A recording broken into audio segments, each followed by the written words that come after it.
अब बस बहुत हो गया। अपने इतने सुंदर से घर में मैं आपकी उस बूढ़ी और अनपढ़ माँ को अपने साथ नहीं रख सकती, तो उनका कहीं और इंतजाम करो। पहले की बात अलग थी, जब बाबूजी थे तो वो कितने अच्छे से घर का कामकाज भी करती थी और कभी भी मेरे दोस्तों के सामने नहीं आती थी। पर बाबूजी के जाते ही इन्होंने तो रसोई में जाना ही छोड़ दिया। जब देखो तब खांसते खांसते मेरी सहेलियों के सामने आ जाती है। मेरी कितनी बेइज्जती होती है। मैं कहती हूँ तुम इन्हें वृद्ध आश्रम क्यों नहीं छोड़ आते, या फिर तुम्हारी दोनों बहनों को तो अपनी माँ से बड़ा लगाव है, ले जाए ना 6-6 महीने के लिए इन्हें अपने साथ। अमिता अपने पति रवि से कहती है। रवि बोला, तुम्हारा दिमाग खराब हो गया है क्या? बाबूजी के जाने के बाद माँ और अकेली हो गई है, ऐसे में मैं उन्हें वृद्ध आश्रम कैसे छोड़ सकता हूँ? और माँ की जिम्मेदारी बेटे की होती है, फिर मैं अपनी बहनों को उनकी जिम्मेदारी कैसे दे सकता हूँ? अमिता बोली, अच्छा जी, लेने की बारी आए तो बेटा बेटी एक हो जाते हैं और सेवा के वक्त नहीं। रवि बोला, कर तो रही है मेरी बहन अपने सास ससुर की सेवा, यही उसकी जिम्मेदारी है और मेरी माँ की जिम्मेदारी मेरी है। तुम ये बात क्यों नहीं समझती हो? अमिता गुस्से में बोली, मैं पूछती हूँ तुम इन्हें ओल्ड एज होम में छोड़ने जाओगे कि नहीं? साफ साफ बताओ। रवि भी गुस्से में बोला, नहीं, मुझसे ये नहीं हो पाएगा। अमिता बोली, ठीक है, तुमसे नहीं हो पाएगा तो एक दिन मैं तुम्हें बिना बताए ही उन्हें ओल्ड एज होम में छोड़ आऊंगी, फिर शिकायत मत करना। इतना कहकर अमिता पैर पटकती हुई वहां से चली गई। वक्त बीता। करीब 3 महीने बाद एक दिन रवि दफ्तर से घर आकर अपने कमरे में लैपटॉप पर काम कर रहा था और वहीं दूसरे कमरे में अमिता अपनी सहेली सोनी से फोन पर कह रही थी, अरे यार, आज तो मैं इतनी फ्री हो गई हूं कि क्या ही बोलूं। सास नामक बिल्ली से अब मेरा पीछा छूटा। चल ना, कल मॉल में जाकर पार्टी करते हैं। रवि के कानों में जब ये बात गई तो वो दुखी हो गया और मन ही मन सोचने लगा, आखिरकार अमिता माँ को ओल्ड एज होम में छोड़ ही आई। मैं भी कैसा अभागा हूं जो अपनी माँ के लिए कुछ ना कर सका। यही सोचते सोचते रवि उन दिनों को याद करने लगा जब उसने अपनी मर्जी से अमिता से शादी की थी और उसके माता पिता ने भी उसकी खुशी के लिए इस रिश्ते में हामी भर दी थी। दरअसल 1.5 साल पहले ही रवि ने अमिता के साथ प्रेम विवाह किया था। विवाह से पहले रवि ने जब अमिता से कहा था कि तुम तो बड़े घर की बेटी हो, मेरे परिवार में एडजस्ट हो पाओगी? मेरे माता पिता और मेरी 2 बहनें मेरे घर में हैं, पर बहनों की शादी हो चुकी है और पापा भी नौकरी कर रहे हैं, लेकिन कुछ वक्त बाद वो रिटायर हो जाएंगे। अमिता ने झट से कहा, ये कैसी बातें कर रहे हो? तुम्हारा परिवार मेरा परिवार होगा और जब तुम्हें पसंद किया है तो तुम्हारा परिवार तुमसे अलग है क्या? ये बात सुनकर रवि बहुत खुश हुआ था कि आगे चलकर घर परिवार में कोई परेशानी नहीं होगी। समय धीरे धीरे बीत रहा था। विवाह के बाद जब भी समय मिलता रवि अमिता को लेकर अपने माता पिता से मिलने के लिए जाता। वो लोग भी अपने बेटे बहू पर खूब प्यार लुटाते। रवि के पिता नौकरी कर रहे थे तो कभी बेटे से 1 रुपया भी नहीं लेते थे, बल्कि बेटे बहू को उपहारों से भर के भेजते थे। दोनों बेटियों को भी किसी चीज की कमी नहीं थी और लेन देन माता पिता ही करते थे, तो अमिता उनके साथ भी घुल मिल गई थी। कुछ महीने बाद रवि के पिता मोहन बाबू रिटायर हो गए तो वे रवि से बोले, बेटा, मैं गांव में तुम्हारी माँ के साथ जीवन व्यतीत करना चाहता हूँ, लेकिन तुम्हारी माँ तो तुम्हारे साथ रहना चाहती है। अब तुम ही बताओ हम क्या करें? रवि ने सारी बात अमिता को बताई तो अमिता बोली, हाँ हाँ, इसमें बुराई ही क्या है, उन्हें यहाँ ले आओ। वैसे भी पापा जी के पास पैसों की कमी नहीं है, हम इससे बड़ा घर किराए पर ले लेंगे और दोनों सास बहू मिलकर घर का काम कर लेंगे। ये सुनकर रवि बहुत खुश हुआ और माता पिता को अपने साथ ले आया। धीरे धीरे रवि की माँ सुषमा जी ने घर की सारी जिम्मेदारी अपने कंधों पर ले ली। अमिता यही तो चाहती थी। एक दिन रवि घर पर नहीं था तो अमिता ने अपने ससुर से कहा, पापा जी, क्यों ना हम 6 महीने का किराया पहले भर दें? अगर कभी वक्त पर किराया नहीं दिया तो जुर्माना देना पड़ेगा और रवि घर पर है नहीं और मेरा भी हाथ खाली है, तो क्या आप 6 महीने का किराया दे देंगे? मोहन बाबू हंसकर बोले, अरे बहू, ये भी कोई कहने की बात है? अभी रिटायरमेंट के पैसे मिले हैं, 6 महीने क्या, मैं साल भर के पैसे जमा कर देता हूँ। मेरा सब कुछ तुम चारों का ही तो है। ये बात जैसे ही अमिता ने सुनी उसके दिमाग की घंटी बज गई और वो मन ही मन सोचने लगी ये तो मेरी ननदों को मेरा हिस्सेदार बना रहे हैं। धीरे धीरे समय बीतने लगा। अमिता अपने सास ससुर के खाने पीने में कटौती करने लगी। फ्रिज का बासी खाना उन्हें खिलाकर खुद ताजा खाना खाती, जिसके कारण मनोहर बाबू का अस्थमा बहुत ज्यादा बढ़ गया। एक दिन उन्हें अस्थमा का अटैक आया और बाकी की बीमारियों ने भी उनके शरीर में अपना बसेरा बना लिया और वो दुनिया छोड़कर चले गए। पिता के जाने के बाद रवि ने मां को अपने साथ रखने का फैसला किया। अमिता भी खुश थी कि चलो एक बोझ तो कम हुआ। समय बीता। एक दिन अमिता के घर पर किटी पार्टी चल रही थी। उसकी सहेलियों संग वो हंसी मजाक में मगन थी।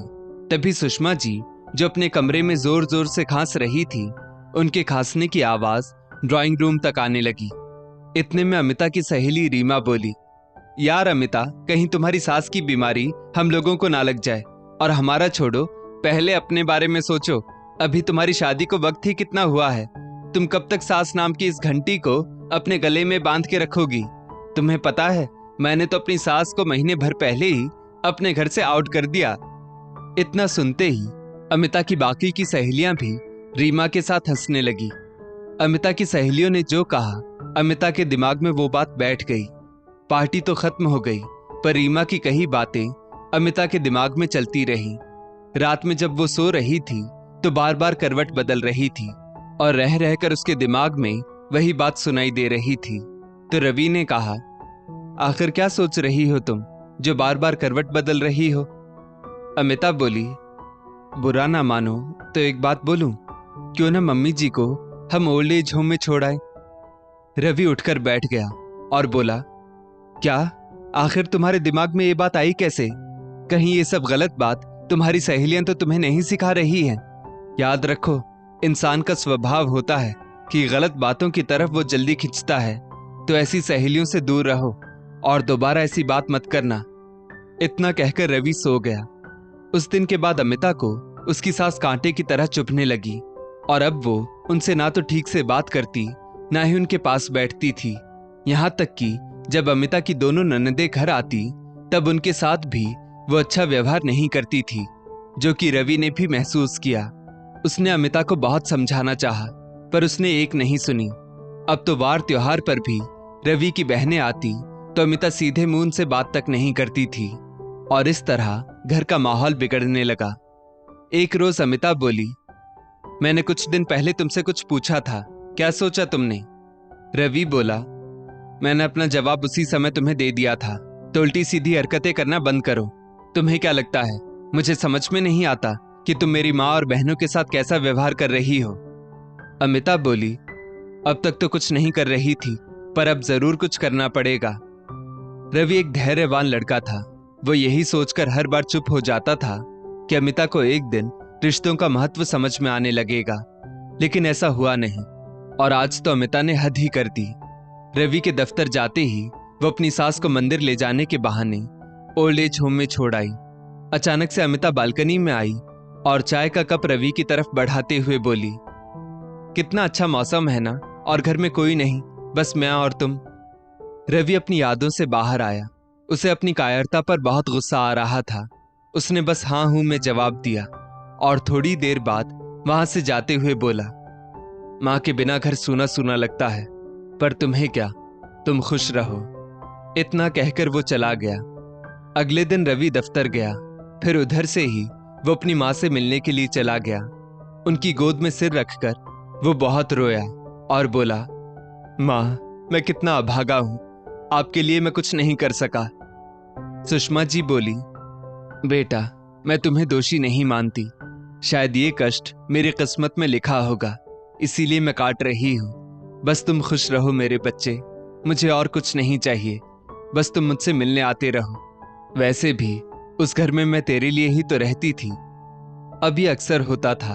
रवि हर रोज दफ्तर से घर जाने से पहले कुछ घंटे मां के पास बैठकर जाता था। इसी बीच अमिता के पिता का देहांत हो गया। उसे अपनी मां की फिक्र होने लगी। क्रियाकर्म के 1 महीने बाद जब वो अपने मायके गई तो अपनी मां की हालत देखकर उसे लगा कि उसकी भाभी उसकी मां के साथ अच्छा व्यवहार नहीं कर रही है। उसने अपनी भाभी को टोका तो उसकी भाभी बबीता ने कहा, अपनी सास को बेदखल करके मुझे सास का ध्यान कैसे रखना चाहिए ये ज्ञान दे रही हो। अपना मुंह बंद रखो और ज्यादा चिंता है तो ले जाओ अपनी माँ को, और हाँ, आगे से ज्ञान की टोकरी लेकर यहाँ मत आना। उसी दिन अमिता मुंह लटकाकर वापस अपने घर आ गई थी। 2-3 दिन बाद अमिता के पास फोन आया कि आपकी माँ ओल्ड एज होम में है और बहुत बीमार है। ये सुनकर वो चकित रह गई कि अभी तो मैं माँ से मिलकर आई थी। उसने ओल्ड एज होम का नाम पूछा और जब उसे पता चला तो उसको विश्वास नहीं हुआ, क्योंकि ये वही ओल्ड एज होम था जहां कभी अमिता अपनी सास को झूठ बोलकर छोड़ आई थी। फिर उसने बहुत हिम्मत जुटाई और फटाफट उस ओल्ड एज होम में पहुंची। वहां का दृश्य देखकर वो हैरान रह गई। बड़े से हॉल के कोने में बेड पर उसकी माँ अधमरी अवस्था में पड़ी थी और वहीं सिरहाने बैठी अमिता की सास सुषमा जी अपनी समधन का माथा सहला रही थी और उन्हें हिम्मत दे रही थी। अमिता रोते रोते जब वहां पहुंची तो एक महिला ने बताया, कल शाम में इन्हें इसी अवस्था में एक औरत छोड़कर चली गई और तब से माता जी उनकी सेवा में लगी हैं। अमिता की रुलाई फूट पड़ी। वो अपनी सास से नजरें नहीं मिला पा रही थी, बस उनका पैर पकड़कर रोई जा रही थी। माँ जी, मुझे माफ कर दीजिए। सही कहा था आपने, मुझे मेरी करनी का फल एक न एक दिन जरूर मिलेगा। सुषमा जी मुस्कुराकर बोली, बहू, तुम्हारी जगह मेरे पैरों में नहीं, अपनी माँ के पास है। कोई भी औरत अपनी सास को तकलीफ देते समय ये भूल जाती है कि दुनिया के किसी कोने में उसकी भी तो कोई माँ है। अरे, अपने घर में सास से तो वो पीछा छुड़ा लेती है, पर शायद वो ये भूल जाती है कि जब उसकी भी माँ कहीं ऐसे ही दुख को झेलेगी तब क्या होगा। पर छोड़ो इन बातों को। मैंने जो किया वो मेरा कर्तव्य था और तुम तो बस अपनी माँ के पास बैठो, इन्हें अच्छा लगेगा। सास के मुंह से मधुर वचन सुनकर अमिता की आंखों में आंसू भर आए। वो उनके पैर पड़कर बोली, मुझे माफ कर दीजिए माँ जी, मैंने आपके साथ बहुत बुरा बर्ताव किया, फिर भी आपने मेरी माँ को संभाला। मैं ये कैसे भूल गई कि मेरी माँ भी तो किसी की सास है। आपका एक एक वचन बिल्कुल सत्य है। मैंने आपसे तो पीछा छुड़ा लिया, पर मेरी करनी ने आज मेरी माँ को यहाँ पहुंचा दिया। सास बहू की बातें सुनकर लोगों को कुछ बताने की जरूरत नहीं पड़ी। सब समझ गए कि आज अमिता अपनी भूल के लिए अपनी सास से माफी मांग रही है और कहीं ना कहीं बच्चों के कर्मों की सजा माँ बाप को भी भुगतनी ही पड़ती है। अगले दिन उस ओल्ड एज होम का दृश्य बदल चुका था। अमिता अपनी सास को वापस घर ले जाने के लिए उनका सामान पैक कर रही थी, तो वहीं दूसरी तरफ उसकी भाभी अपने आंसुओं से अपनी सास के पांव में झुककर उनसे माफी मांग रही थी और कह रही थी, मुझे मेरी भूल का एहसास है मम्मी जी, चलिए अपने घर चलते हैं। अगर आज मैं आपसे पीछा छुड़ा लूंगी तो कल को मैं भी इसी अवस्था में पाई जाऊंगी। वहां खड़े वृद्धाश्रम के सभी संचालक भावुक हो गए और बाकी की वृद्धाओं पर नजर डालकर उन्होंने रवि से कहा, रवि बाबू, आपने हिम्मत जुटाई, अपने ससुराल वालों को समझाया और आज देखिए आपकी पत्नी और उनकी भाभी को उनकी भूल का एहसास हो गया।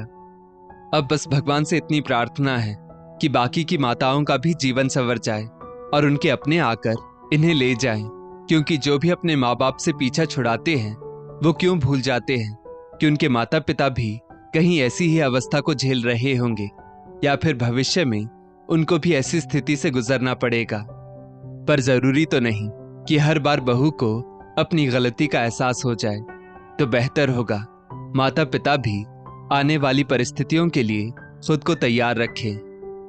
दोस्तों, इस स्टोरी को लेकर आपकी क्या राय है, नीचे कमेंट करके जरूर बताइएगा और ऐसी ही और भी बेहतरीन वीडियोस के लिए हमारा पेज जरूर फॉलो करें। धन्यवाद।